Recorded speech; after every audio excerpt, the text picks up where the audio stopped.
El fabuloso pero inacabado viaje de Jeromín Tapias por la España voluptuosa de Maese Van Halen. Es un título muy largo y es el título de un libro que acaba de salir, lo tenemos todavía calentito y que nos presenta hoy el profesor de la Carlos III y cronista del Real Sitio de San Ildefonso, Eduardo Juárez, con el que habitualmente trabajamos y hacemos programas. Bienvenido, Eduardo. Hola, bien hallado. Muchas gracias, Isabel. Nada menos que un título de casi 2 líneas y en la que, aparte de hablar de un viaje con un personaje especial, Jeromín Tapias, vamos a hablar de una España voluptuosa. Bueno, también hay que situarlo en el tiempo. Y también la España de Maese Van Halen, un personaje real, un personaje que existió. Quizá el único personaje de ficción sea este Jeromín Tapias. Pues sí, primero muchas gracias por recibirme y permitirme hablar de esta cuarta novela que tengo la suerte, no sé si la suerte o la desgracia de escribir, porque cuando uno escribe es como una locura. Pues sí, en realidad es el único personaje de ficción de toda la novela, Jeromín Tapias. Además es curioso, fíjate, que nació por la pesadez de una de mis amigas. Todo el rato se quejaba de que me decía que los personajes no eran, que de mis novelas no se asociaban a gente que ella conocía, o a gente que conociese yo, o a gente de mi entorno. Así que como ella se llama Antonia Tapias, pues decidí crear una novela en torno a un personaje que fuese de su familia, porque al fin y al cabo lo que hago es enlazar ese personaje dentro de su familia en el Real Sitio. Y en efecto sí, yo creo que el título, aunque es enorme, que es una decisión de mi buen amigo y editor de esta novela, que es Ángel Sanz, la verdad que es que él quería poner un título al estilo francés del siglo XIX, de estos enormes y largos y sobrecargados, ¿no? Aunque en el fondo el título original de la novela, el que yo le di, es El diario de Jeromín Tapias, ¿no? Porque Jeromín Tapias es el hijo de un cocinero del Palacio del Real de San Ildefonso, que está al servicio de una reina todavía muy jovencita, casi niña, que es Isabel II. Bueno, en realidad Isabel II también fue reina desde muy pequeña, porque Fernando VII falleció. Y es un hombre que acaba como criado, es un chico joven que acaba como criado de un pintor, de Francisco de Paula Van Halen. Este personaje que hemos dicho que sí existió de verdad y ahora hablaremos también de él porque tiene su historia, una historia larga, por cierto, que llega prácticamente hasta nuestros días. Situar en el Real Sitio y situar un libro de viajes con un personaje joven, ¿por qué ha sido? Y por qué además en esta época, en este siglo XIX, pero este siglo XIX ya tardío, con una Isabel II todavía niña? Bueno, pues la verdad es que primero porque es muy interesante, porque el siglo XIX es ese gran desconocido de la historia de España, es un momento apasionante desde el punto de vista histórico, también catastrófico para la sociedad española, ¿por qué no decirlo? Porque muchos de los males de los cuales sufrimos hoy en día, la ausencia de un modelo de Estado, la poca credibilidad de los políticos, la corrupción generalizada, todo esto forma parte del siglo XIX español, ¿no? Desde ese punto de vista creo que es un momento muy atractivo. ¿Por qué en la granja? Bueno, uno es cronista del Real Sitio, ¿no? Entonces tiene que siempre tirar barrer para casa. Pero es que además Van Halen, del que luego hablaremos un poquito más, tuvo que entrar en contacto con Isabel II en algún momento, puesto que él era un pintor pensionado por la reina y en realidad realizó un viaje por el centro de España para retratar en láminas con una técnica muy específica, que es que no quiero desvelarlo porque la novela es una de las cosas más divertidas como pinta Van Halen, pues él creó una serie de paisajes basados en monumentos españoles en ese periodo y justo en ese entorno. Por eso quizás juntar al personaje de Jeromín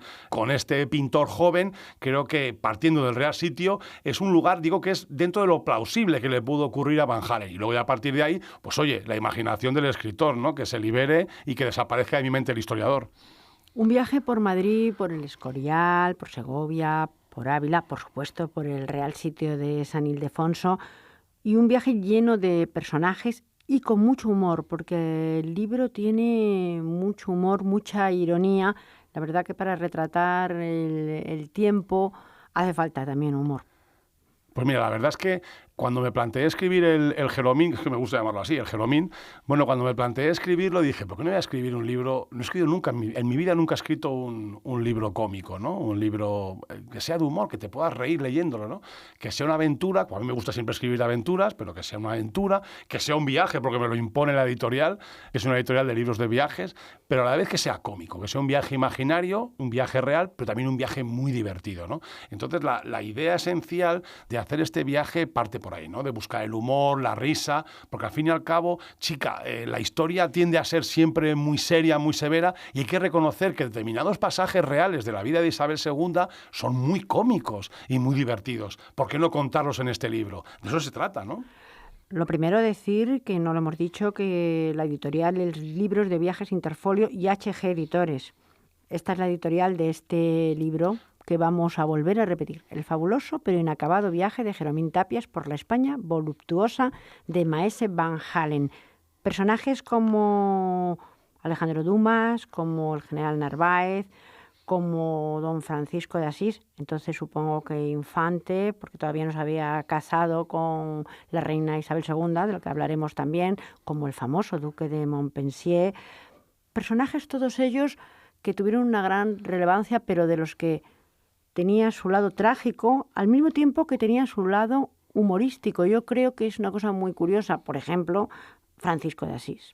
Claro, efectivamente, bueno, es un personaje además muy machacado. Yo creo que la novela tiene mucha presencia en la novela. Todos los que has dicho, tienen mucha presencia, porque claro, el círculo en el que se mueve Jeromín Tapias, el chavalín que trabaja para Van Halen o Van Halen, en realidad, pues claro, él se mueve con un círculo social muy elevado, con las personas, no quizás las más importantes, porque no salen demasiado los generales, aunque sí que aparecen, pero sí esta monarquía sometida a un estado liberal, controlado por los espadones, digamos que sí, ahí sí que aparecen todos estos personajes. El caso de Francisco de Asís es un personaje absolutamente vilipendiado primero por ser un personaje secundario dentro de la monarquía. No olvidemos que este es un país absolutamente machista, lo es ahora, fíjate, hace 150 años, ¿no?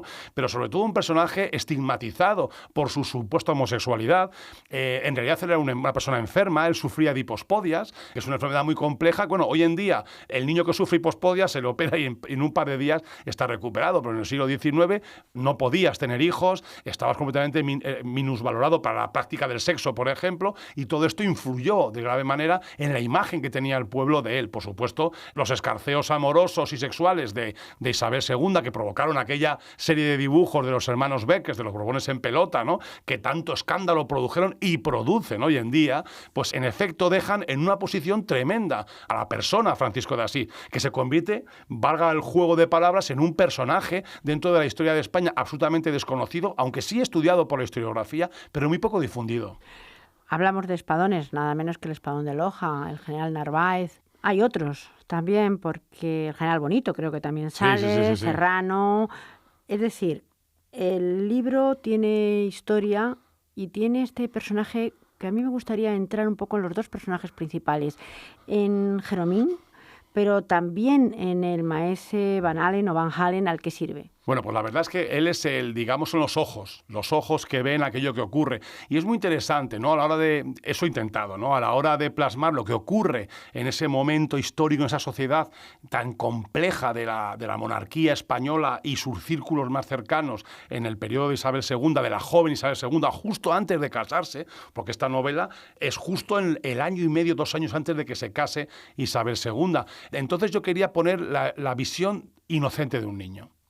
Es decir, que el niño nos muestre, un chavalín, un chico de 10, 11 años, que nos muestre lo que está viendo, aunque él no lo comprenda.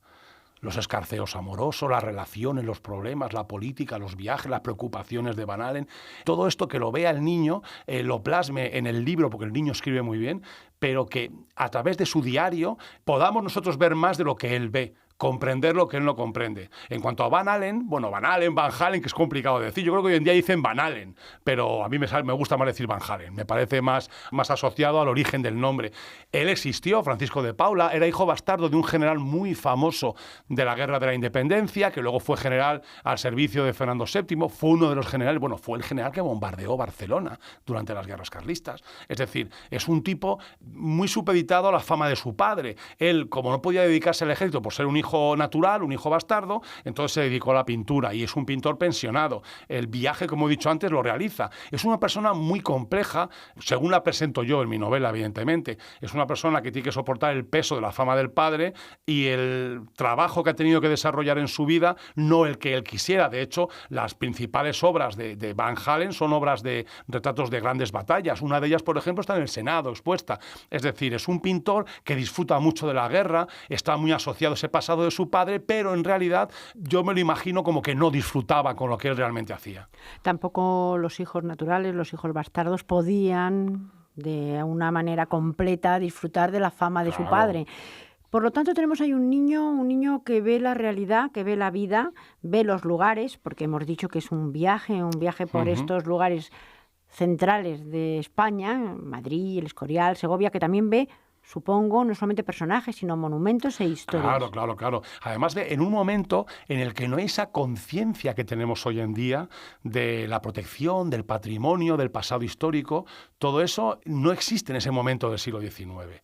Por ejemplo, esto es una cosa, así voy a contar un poquito de la novela, una de las cosas que asombran a Van Allen mientras está en Ávila, es que en el Ayuntamiento de Ávila estén planteándose el tirar las murallas para que la ciudad pueda crecer y, digamos, dar más salubridad, más luz, más oxígeno a una ciudad que está constreñida por esos murallones. Claro, Van Allen pone el grito en el cielo y dice, pero bueno, ¿a quién se le ocurre tirar este monumento milenario? Es increíble, ¿no? Esa idea del patrimonio abandonado, del patrimonio español que no interesa, que es una muestra del pasado, de un pasado caduco, decadente, que hay que romper con toda la historia para llegar a esto, esa idea también aparece a través de esa visión. Quizás porque estamos en un momento de crisis en la cual invertir en proteger el patrimonio nos siga pareciendo algo absolutamente secundario. No vamos a arreglar el acueducto de Segovia. ¿Por qué? Vamos a preocuparnos del Palacio Real de Madrid o de las murallas de Ávila, por ejemplo. No.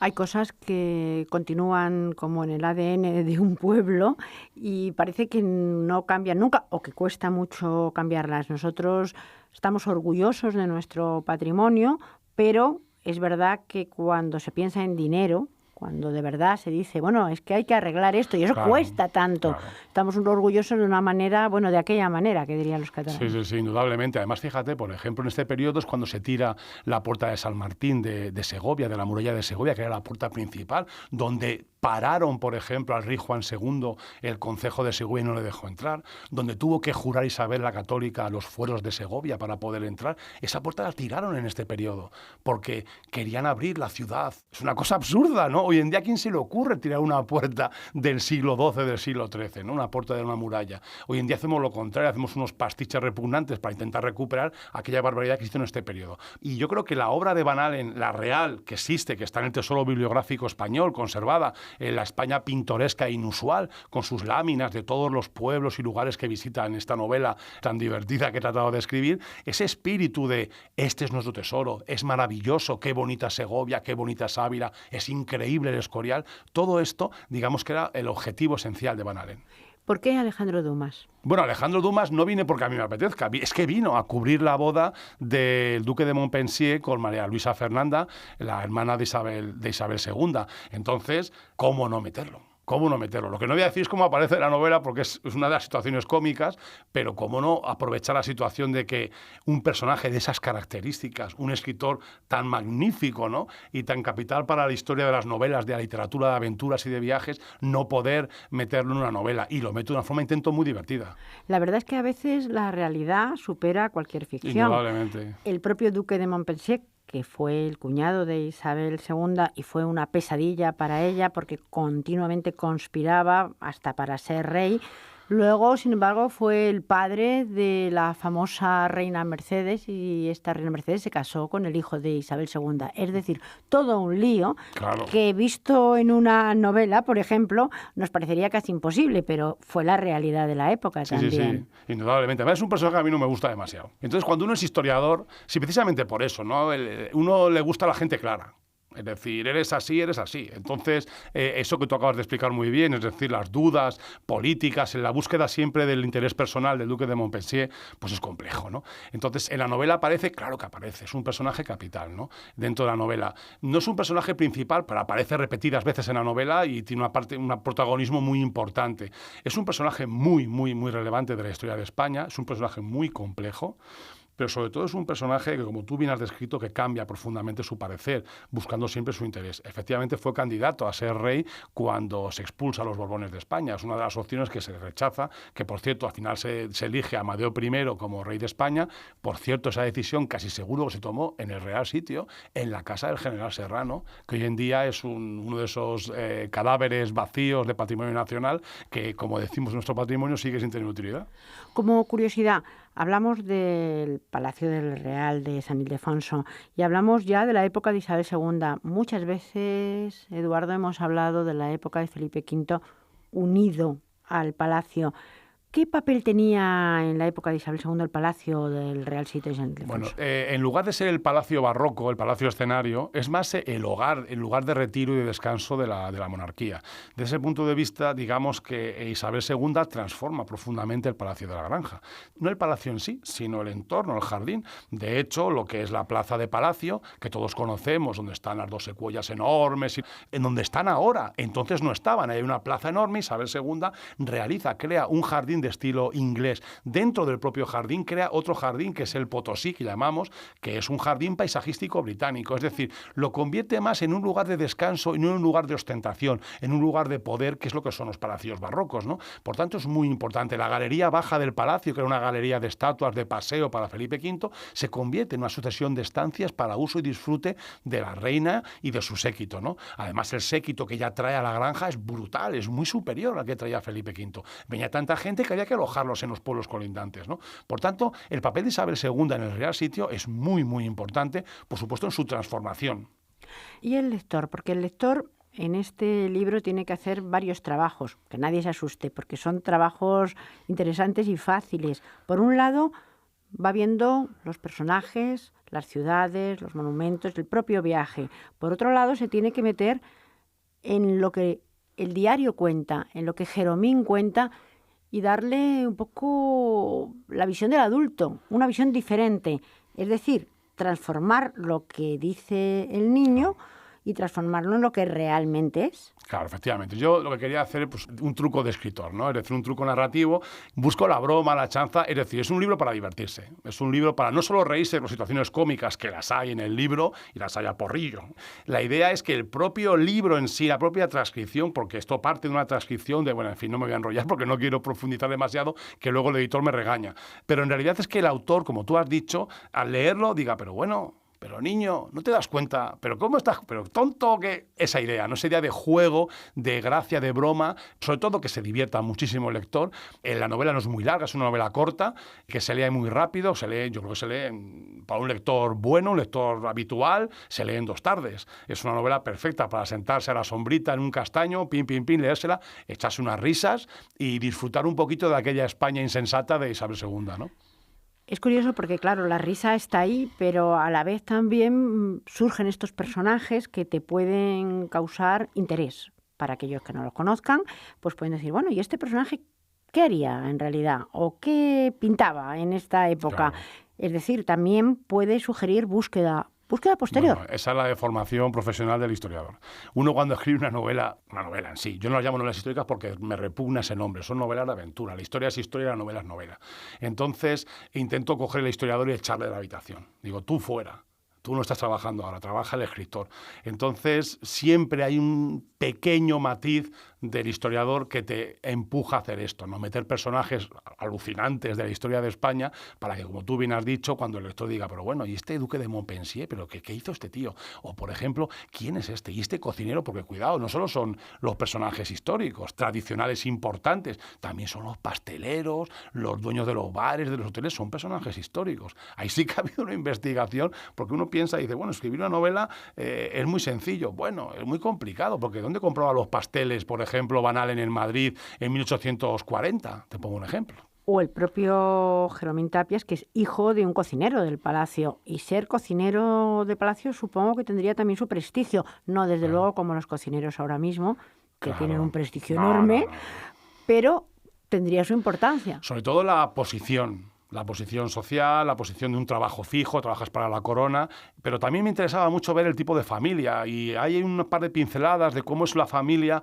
en el siglo XIX y cómo es la familia hoy en día, ¿no? La sensación que tienes de lo que son los hijos, la relación con los padres, si somos protectores, más que padres, somos protectores de nuestros hijos, nos preocupamos de todo lo que hacen, no dejan de hacer, intentamos que tengan un futuro maravilloso, muchas veces criamos inútiles, me gusta decir a mí, ¿no? Entonces, la familia tal y como es muy distinta. Cuando uno tenía un hijo en el siglo XIX, pues el hijo lo lanzaba a la vida rápidamente y ahí estaba, era tu hijo y esos eran tus nietos, pero tenías que buscarte la vida, ¿no? En cuanto al cocinero, pues sí, muy complicado, pero también una posición muy importante dentro de un pueblo que es muy pequeño, que tiene unos 2.000 habitantes, 2.500, como mucho 3.000 en aquel momento, pero que tiene un puesto de trabajo no de responsabilidad, sino de continuidad, que te da una seguridad para vivir tranquilamente y dedicarte a tus buenos vinos, que al fin y al cabo es lo que hace el padre de Jeromín.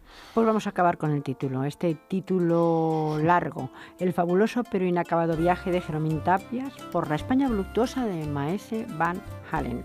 Gracias, Eduardo Juárez. Gracias a vosotros.